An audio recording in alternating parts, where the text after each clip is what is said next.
So we are on a journey to see if the Bible gives us some insight, some wise insight on how to be financially sound.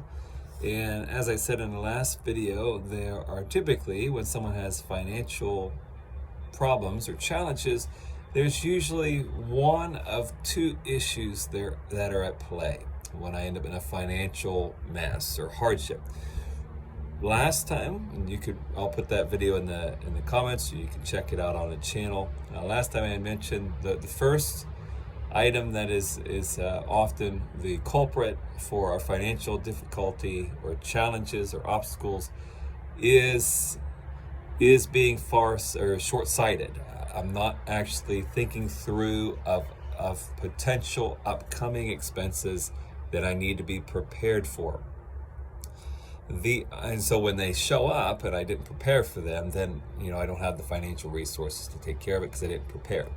The other aspect or factor that comes into play that causes financial hardship is that of contentment. Now, the Bible says in 1 Timothy 6, verse 8, if we have food and covering. Now, different translations say different things. Some say, some are referring to clothing, others to shelter, but either way, food, shelter, and clothing. If we have those, the Bible says we should seek to be satisfied with that. And anything beyond that, and as Paul continues in that passage in 1 Timothy 6, anything beyond that is what often leads us down into the pathway of ruin. So it's our failure to cultivate contentment in our lives that is often the culprit as to why I end up in this place of financial hardship.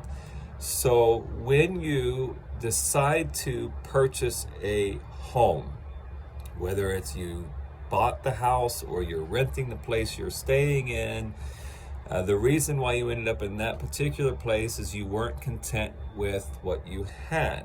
Now, there's a scenario in which it's okay, you have the right resources to get into it, that's fine. But some people overextend themselves with a home because they weren't satisfied with what they had, so they went for more. Same with a vehicle, you end up with, you want a newer car, a nicer car, a bigger car, whatever. And to get that, you had to overextend yourself. Some people do that with the kind of clothes they wear, the amount of internet service you have, phone service, the kind of phone you have. There's different ways in which we extend ourselves beyond the point that we're capable of. And the reason why we did it is not because we didn't have what we needed, but because we weren't we weren't satisfied with what we presently had. So we went for more. Where if I can learn to get myself to be satisfied with the minimum, I have enough of a house to be satisfactory, or I have enough clothes to be satisfactory, or I have enough food to be satisfactory, and I become content with a small amount, then I won't overextend myself and I won't be setting myself up for financial hardship.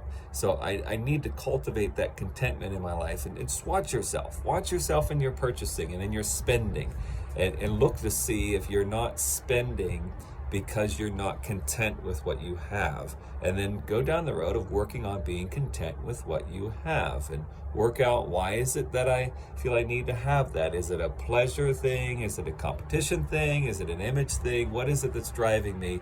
Because truly, I should be satisfied with Christ and the minimal provisions that are necessary for life to have. If I have those, I should be satisfied with that. So I'm telling you, if you work on those two areas, if you work on making sure that you're being farsighted and planning for future definite expenses as well as potential expenses, and you're working on cultivating a heart of contentment with your decision making and purchasing, then likely you will greatly reduce, if not even possibly eliminate, the amount of times you end up in financial hardship by simply doing those two things: being farsighted, planning ahead and preparing for future expenses, and cultivating a heart of contentment, restraining yourself in your spending and in your expenses, and you'll find that you'll be set up for success in the future.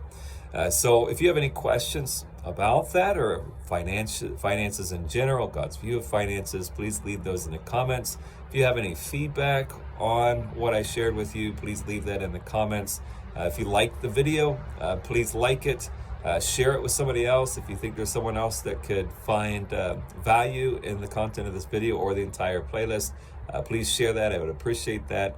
If you're on Facebook, please follow our page. And on YouTube, please subscribe to our channel and hit the notification button. And doing either of those will let you have notifications when the next video is updated or uploaded. I'll see you then.